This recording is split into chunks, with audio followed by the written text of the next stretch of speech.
تیرے ساتھ وہ سلوک نہیں ہوگا جو تو نے ہمارے رسول صلی اللہ علیہ وآلہ وسلم کے ایلچی کے ساتھ کیا تھا۔ خالد رضی اللہ عنہ نے کہا، ہم سے اچھے سلوک کی توقع رکھ ابن مالک، اگر ہم رومی ہوتے اور ہرکل کے بھیجے ہوئے ہوتے تو ہم کہتے کہ اپنا خزانہ اور اپنے شہر کی بہت ہی خوبصورت لڑکیاں اور شراب کے مٹکے ہمارے حوالے کر دے۔ پہلے ہم عیش و عشرت کرتے، پھر ہرکل کے حکم کی تعمیل کرتے۔ ہاں، عقیدر نے کہا، رومی ہوتے تو ایسے ہی کرتے، اور وہ ایسا کر رہے ہیں۔ وہ کون سا تحفہ ہے جو میں ہرکل کو نہیں بھیجتا؟ ولید کے بیٹے، مجھ پر لازم ہے کہ رومیوں کو خوش رکھوں۔ کہاں ہے رومی؟ خالد رضی اللہ عنہ نے کہا، کیا تو انہیں مدد کے لیے بلا سکتا ہے؟ ہم تیری مدد کو آئیں گے۔ میں تجھے قیدی بنا کر نہیں، معزز مہمان بنا کر اللہ کے رسول صلی اللہ علیہ وآلہ وسلم کے پاس لے جا رہا ہوں۔ تجھ پر کوئی ظلم نہیں ہوگا، جبر نہیں ہوگا۔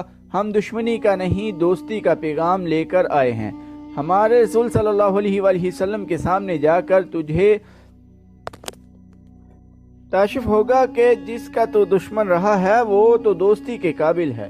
عقیدر بن مالک کی جیسے زبان گنگ ہو گئی ہو، اس نے کچھ بھی نہ کہا۔ اس کا گھوڑا وہیں کہیں آوارہ پھر رہا تھا۔ خالد رضی اللہ عنہ نے اپنے سواروں سے کہا کہ عقیدر کے گھوڑے کو پکڑ لائیں۔ سوار گھوڑے کو پکڑ لائے۔ خالد رضی اللہ عنہ نے عقیدر کو گھوڑے پر سوار کیا اور تبوک کو واپسی کا حکم دے دیا۔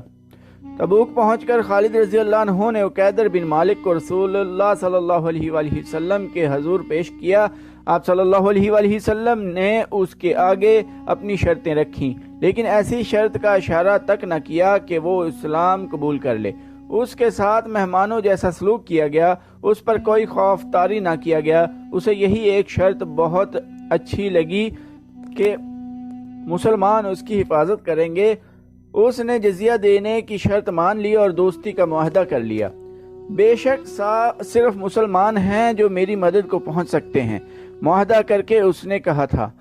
جب عقیدر بن مالک نے بھی دوستی کا معاہدہ کر کے مسلمانوں کو جزیہ دینا قبول کر لیا تو کئی اور چھوٹے چھوٹے قبیلوں کے سردار تبوک میں رسول کریم صلی اللہ علیہ وآلہ وسلم کے پاس آ گئے اور اطاعت قبول کر لی۔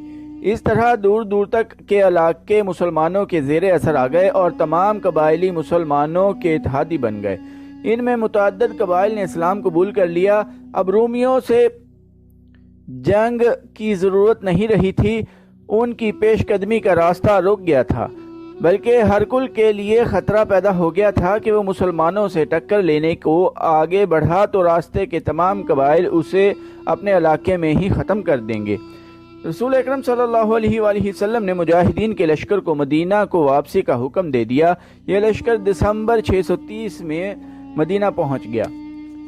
اسلام عقیدے کے لحاظ سے اور عسکری لحاظ سے بھی ایک ایسی طاقت بن چکا تھا کہ رسول کریم صلی اللہ علیہ وآلہ وسلم کے بھیجے ہوئے ایلچی کہیں بھی چلے جاتے، انہیں شاہی مہمان سمجھا جاتا اور ان کا پیغام احترام سے سنا جاتا تھا۔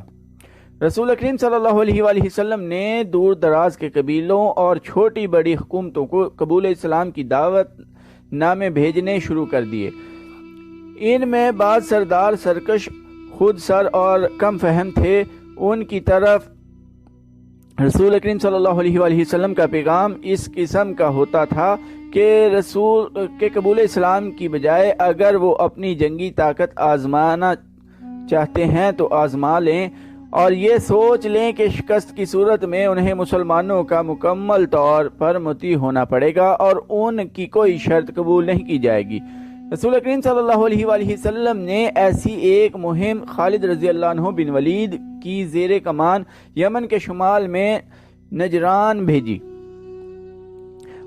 وہاں قبیلہ بنو حارثہ بن کعب آباد تھا۔ ان لوگوں نے رسول کریم صلی اللہ علیہ وآلہ وسلم کے پیغام کا مذاق اڑایا تھا۔ خالد رضی اللہ عنہ مجاہدین کے ایک سوار دستے کو، جس کی تعداد 400 تھی، ساتھ لے کر جولائی 631 عیسوی میں یمن کو روانہ ہوئے۔ مشہور مورخ ابن ہشام نے لکھا ہے کہ رسول اللہ صلی اللہ علیہ وآلہ وسلم نے خالد رضی اللہ عنہ سے کہا کہ انہیں حملے کے لیے نہیں بھیجا جا رہا بلکہ وہ پیغام لے کر جا رہے ہیں۔ چونکہ بنو حارثہ سرکش ذہنیت کی وجہ سے کسی خوش فہمی میں مبتلا تھے، اس لیے خالد رضی اللہ عنہ انہیں 3 بار کہیں کہ وہ اسلام قبول کر لیں۔ اگر وہ سرکشی سے باز نہ آئیں اور خون ریزی کو پسند کریں تو انہیں خون ریزی کے لیے للکارا جائے۔ خالد رضی اللہ عنہ جس جارحانہ انداز سے وہاں پہنچے اور جس انداز سے انہوں نے بنو حارثہ بن کعب کو قبول اسلام کی دعوت دی، اس نے مطلوبہ اثر دکھایا۔ اس قبیلے نے بلا حل و حجت اسلام قبول کر لیا۔ خالد رضی اللہ عنہ واپس آنے کی بجائے وہیں رکے رہے اور انہیں اسلام کے اصول اور ارکان سمجھاتے رہے۔ خالد رضی اللہ عنہ جنہیں تاریخ نے فن حرب و ضرب کا ماہر اور صف اول کا سالار تسلیم کیا ہے، نجران میں 6 مہینے مبلغ اور معلم بنے رہے۔ انہوں نے جب دیکھا کہ اسلام ان لوگوں کے دلوں میں اتر گیا ہے تو خالد رضی اللہ عنہ جنوری 632 عیسوی میں واپس آ گئے۔ ان کے ساتھ بنو حارثہ کے چند ایک سرکردہ افراد تھے جنہوں نے رسول کریم صلی اللہ علیہ وآلہ وسلم کے دست مبارک پر بیعت کی۔ رسول اللہ صلی اللہ علیہ وآلہ وسلم نے ان میں سے ایک کو امیر مقرر کیا۔ اسلام کے دشمنوں نے جب دیکھا کہ مسلمانوں کو میدان جنگ میں شکست دینا ممکن نہیں رہا اور یہ بھی دیکھا کہ اسلام لوگوں کے دلوں میں اتر گیا ہے، تو انہوں نے اسلام کو نقصان پہنچانے کا ایک اور طریقہ اختیار کیا۔ یہ تھا رسالت اور نبوت کا دعویٰ۔ متعدد افراد نے نبوت کا دعویٰ کیا، جن میں بنی اسد کا طلیحہ، بنی حنیفہ کا مسلمہ اور یمن کا اسود انسی خاص طور پر قابل ذکر ہیں۔ اس کا نام عقیلہ بن کعب تھا، چونکہ اس کا رنگ کالا تھا اس لیے وہ اسود کے نام سے مشہور ہوا۔ اسود عربی میں کالے کو کہتے ہیں۔ وہ یمن کے مغربی علاقے کے ایک قبیلے انس کا سردار تھا، اس لیے اسے اسود الانسی کہتے تھے۔ تاریخ میں اس کا یہی نام آیا ہے۔ وہ عبادت گاہ کا کاہن بھی رہ چکا تھا۔ بالکل سیاہ رنگت کے باوجود اس میں ایسی کشش تھی کہ لوگ اس کے ہلکے سے اشارے کا بھی اثر قبول کر لیتے تھے۔ اس میں مقناطیس جیسی قوت تھی کہ عورتیں اس کے کالے چہرے کو ناپسند کرنے کی بجائے اس کے قریب ہونے کی کوشش کرتی تھیں۔ اس نے یہ پراسراریت عبادت گاہ میں حاصل کی تھی۔ کاہن کو لوگ دیوتاؤں کا منظور نظر اور ایلچی سمجھتے تھے۔ اس علاقے کے زیادہ تر لوگوں نے اسلام قبول کر لیا تھا۔ اسود کے اپنے قبیلے میں اسلام داخل ہو چکا تھا، لیکن اسود نے ان کے خلاف کبھی کوئی بات نہیں کی تھی، جیسے ان لوگوں کے ساتھ اس کا کوئی تعلق ہی نہ ہو۔ بعض مورخین نے لکھا ہے کہ وہ خود بھی مسلمان ہو گیا تھا۔ اس وقت یمن کا حکمران بازان نام کا ایک ایرانی تھا۔ ایران کا شہنشاہ خسرو پرویز تھا۔ رسول کریم صلی اللہ علیہ وآلہ وسلم نے دور کے ملکوں کے چند بادشاہوں کو قبول اسلام کے خطوط لکھے تھے، ان میں شہنشاہ ایران بھی تھا۔ اسے خط دینے کے لیے رسول اللہ صلی اللہ علیہ وآلہ وسلم نے عبداللہ رضی اللہ عنہ بن حذافہ کو بھیجا تھا۔ عبداللہ رضی اللہ عنہ نے خسرو پرویز کے دربار میں اسے خط دیا۔ اس نے خط کسی اور کو دے کر کہا کہ اسے اس کا ترجمہ سنایا جائے۔ اسے جب خط اس کی زبان میں سنایا گیا تو وہ آگ بگولا ہو گیا۔ اس نے غصے سے باولا ہو کر خط کو بری طرح پھاڑ کر اس کے پرزے پھینک دیے اور عبداللہ رضی اللہ عنہ بن حذافہ کو دربار سے نکال دیا۔ عبداللہ رضی اللہ عنہ اتنی دور کی مسافت سے آئے اور رسول اللہ صلی اللہ علیہ وآلہ وسلم کے حضور بتایا کہ شہنشاہ ایران نے خط پھاڑ ڈالا ہے۔ خسرو پرویز کا غصہ خط پھاڑنے سے ٹھنڈا نہیں ہوا تھا۔ یمن پر ایران کی حکمرانی تھی اور بازان وہاں کا گورنر تھا۔ شہنشاہ ایران نے اپنے گورنر بازان کو خط بھیجا کہ حجاز میں محمد صلی اللہ علیہ وآلہ وسلم نام کا کوئی آدمی ہے جس نے نبوت کا دعویٰ کر رکھا ہے۔ اس نے لکھا کہ رسول کریم صلی اللہ علیہ وآلہ وسلم کو زندہ پکڑ کر یا آپ صلی اللہ علیہ وآلہ وسلم کا سر کاٹ کر اس کے دربار میں پیش کیا جائے۔ بازان نے یہ خط اپنے 2 آدمیوں کو دے کر مدینہ بھیج دیا۔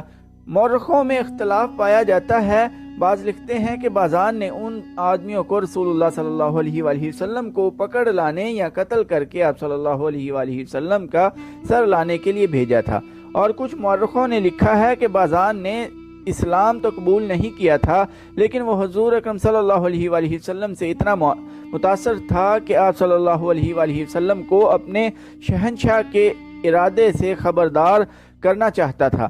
بہرحال مورخ اس واقعہ پر متفق ہیں کہ بازان کے بھیجے ہوئے 2 آدمی رسول اللہ صلی اللہ علیہ وآلہ وسلم کے ہاں گئے تھے، اور خسرو پرویز نے جو خط بازان کو لکھا تھا وہ آپ صلی اللہ علیہ وآلہ وسلم کے حضور پیش کیا تھا۔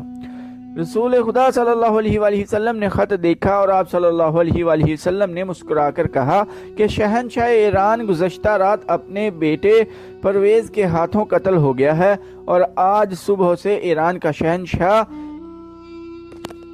شرویا ہے۔ گزشتہ رات کے قتل کی خبر مدینہ میں اتنی جلدی کیسے پہنچ گئی؟ بازان کے ایک آدمی نے پوچھا اور کہنے لگا، کیا یہ ہمارے شہنشاہ کی توہین نہیں کہ یہ غلط خبر پھیلا دی جائے کہ اسے اس کے بیٹے نے قتل کر دیا ہے؟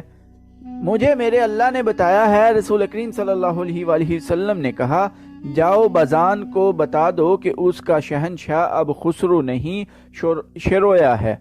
رسول خدا صلی اللہ علیہ وآلہ وسلم کو یہ خبر بذریعہ الہام ملی تھی۔ تو دوستو آج کی ایپیسوڈ ادھر ہی ختم کرتے ہیں۔ چینل کو سبسکرائب کرنا نہ بھولیے گا، لائک، کمنٹ اور شیئر بھی ضرور کیجیے گا۔ ٹائم دینے کے لیے شکریہ۔ اللہ حافظ۔